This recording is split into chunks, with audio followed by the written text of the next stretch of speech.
At some point in your life, a symbol found you. Maybe it was an image you kept being drawn back to, something you saved, something you tattooed, something you kept in a corner of your room without quite being able to explain why. Maybe it was a card in a tarot deck that kept appearing. Maybe it was an animal, a flower, a geometrical shape that felt inexplicably like it belonged to you, just you.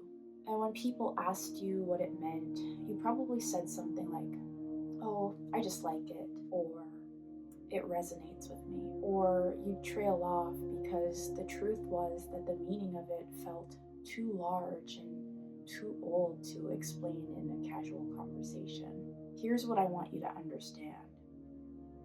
You weren't just drawn to an image. Something in you, something older than your conscious mind, was recognizing a transmission. A piece of technology so sophisticated that it outlived every empire, every language, every civilization that ever encoded it. I did a short TikTok video that essentially said, "We still use symbols, we just forgot why." Today, we're going underneath that.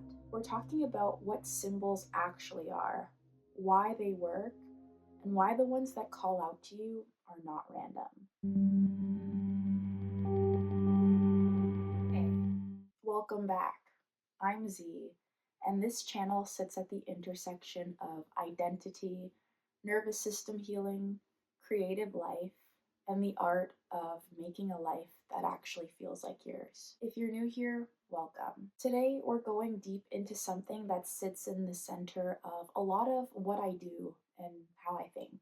The idea that symbols are not just decoration. They are not mystical nonsense, and they are not superstition dressed up as meaning. They are technology, ancient, precise, extraordinarily effective technology. And understanding how they work will change how you move through a world that is absolutely saturated with them.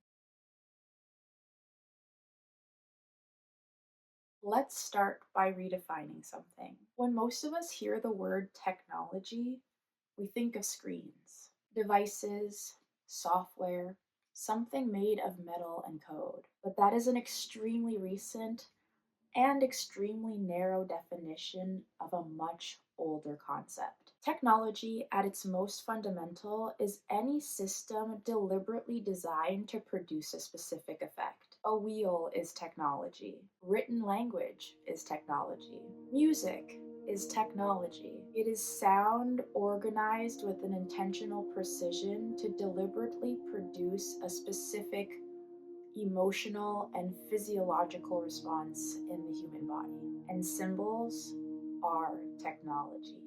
They are systems of compressed meaning deliberately designed or refined over centuries of use to produce a specific effect on the human psyche. They bypass rational thought. They speak directly to the part of the brain that processes pattern, emotion, and memory. They communicate faster than language, more precisely than language, and they travel through time in a way that language rarely can. A word changes meaning over centuries. A symbol endures. Here's the thing that, when I really sat with it, shifted something inside of me permanently. Every major civilization on Earth, independently of one another, developed symbolic systems. The Egyptians, the Greeks, the Chinese, the Celts, the Mesopotamians, the Aztecs, the Indus Valley civilization. People who had no contact with one another, who were separated by miles of ocean and land, kept arriving at the same symbols. The circle representing wholeness and eternity. The serpent representing transformation and duality. The eye representing perception and divine awareness. The cross representing the intersection of the earthly and the sacred. That is not a coincidence, and it's not imitation. It means that something in the architecture of human consciousness is wired to respond to these encodings. The symbols didn't travel, the recognition did, because they were never really arbitrary.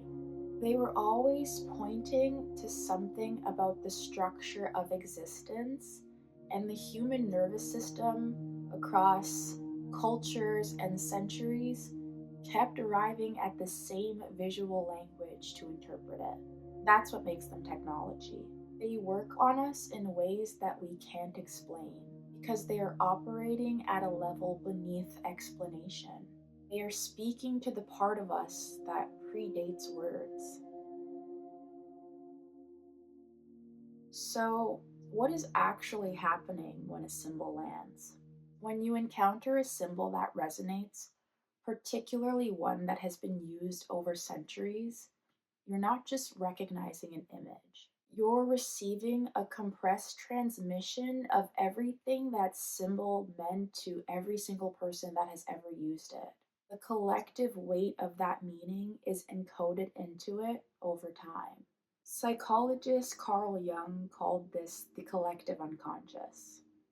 The idea that certain symbols, which he called archetypes, live below individual memory in a shared layer of the human psyche. He spent his life documenting how the same symbolic imagery appeared across cultures, across history, and in the dreams of patients who had never been exposed to those symbols intellectually. The symbols were already there.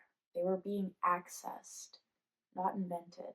This is why certain imagery produces such an immediate and often physical response. Your logical mind hasn't processed it yet. Your body already has. And this is why the most effective use of symbols in ritual, in art, in spiritual practices have always been intentional. You don't just reach for a symbol because it's pretty. You reach for it because it's doing something. It's tuning you. It's aligning you with a particular frequency of meaning, a particular quality of consciousness. That is not mysticism. That is an extraordinarily old and functional form of human technology. I want to take one symbol and walk you through it because I think when you realize how layered one symbol can be, it changes the way you look at every image that you're drawn to. The rose. In ancient Greece, the rose was sacred to Aphrodite, the goddess of love, beauty, and desire. Not love in the greeting card sense, love as a primordial force, beauty as a divine principle. The rose was her symbol because it embodied something essential. It was extraordinarily beautiful, and it would draw blood if you reached for it carelessly. The Romans carried this forward with Venus. Same archetype, different name. And they added something, the tradition of sub rosa, which translates to under the rose. A rose hung above a gathering was a symbol that what was spoken there was sacred and secret, confidential, protected. The rose was the symbol of sacred discretion, of meaning too precious to be shared carelessly. In the Sufi tradition and in the poetry of Rumi, the rose became the soul itself. The rose garden is the inner world, beauty as a path to the divine, the longing to return to the garden as the longing to return to your true self. And always, always, the thorn is present. In the Sufi tradition, the thorn is not the enemy of the rose. It's its companion, its guardian, the price of approach. In alchemy, which is less about transforming base metal into gold and more about transforming the self, the rose was the symbol of completion, of the great work accomplished, of something rare and perfected through a long and difficult process. And in tarot, the rose appears across multiple cards. On the Fool, pure potential, the beginning of the journey, a white rose for purity of intention. On the Magician, will and directed power. On the Death card, not an ending, but a transformation. with the white rose as a reminder that dying is not what matters the most. Wherever the rose appears in the deck, it is marking something significant, something sacred. And through all of it, the Greek tradition, the Roman, the Sufi, the alchemical, the esoteric, the thorn is never removed. It is never treated as a flaw in the design. The thorn is a part of the symbol. It is integral to what the rose means. Beautiful things come with protection built in. That is not incidental.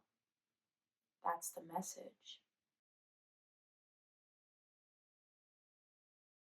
I've always been drawn to the rose, but it was the thorn that really captured me. It happened as I was growing into myself as a woman, as I was learning what it means to have discernment, to know your own value, to stop making yourself easy to access by people who haven't earned the right. There's a phrase, he who wants the rose must respect the thorn. And the older I get, the more I realize that this isn't just about relationships. It's a principle about anything that is rare and true and worth protecting. Beautiful things, rare and priceless things. They do not come without a cost. And that cost is not a punishment or a barrier. It is the mechanism of their protection. The rose cannot be the rose without the thorn. The thorn is what allows the flower to remain. I think about this in terms of my own becoming. The parts of myself that are the most true, most original, most worth offering, they didn't come at no cost. They require something of me. They require discernment about who deserves access to them. They require a willingness to be less accessible, less comfortable, less easy. The thorn is not the thing that keeps people away. The thorn is what makes you worth approaching with care. And when I sit with the tarot, when I use it as the symbolic technology that it is, this is the kind of conversation I'm having. Not fortune telling, not prediction. A conversation with an ancient compressed system of meaning that has a great deal to say about what is true and what it costs to be it. If you're enjoying this conversation, consider subscribing. I'll be posting videos every week on topics that are similar to this, and I would love to have you become a part of our growing community here at the Art of Becoming. And I would love to know, what are some of the symbols that have been calling out to you throughout your life? Let us know in the comment section below. So, how do you begin to work with symbols more intentionally? Start with the ones that have already found you. The image you keep coming back to, the symbol you've worn or kept close without quite understanding why. That pull is information. Your subconscious is already in a conversation that you haven't consciously joined yet. Research it, not to find the correct meaning, but to uncover the weight of it. How many cultures used it? What did they use it for? What qualities were consistently associated with it? You'll find that the resonance that you already feel is usually deepened and confirmed, not contradicted. And then use it with intention, not as decoration, as a tuning fork, a reminder, as a daily transmission of the quality of consciousness that you're choosing to align with. The ancients didn't put symbols everywhere because they liked the aesthetic. They put them everywhere because they understood that what surrounds you is constantly speaking to you. The question is what you want it to say. The symbols you are drawn to are not random. They are not a coincidence. They are not just an aesthetic preference. They are a part of you recognizing something that has been true long before you had language for it. They are the part of you that operates beneath words, reaching for a vocabulary that predates every language that's been spoken on Earth. And when you understand that, you start to move differently. You curate your visual world differently.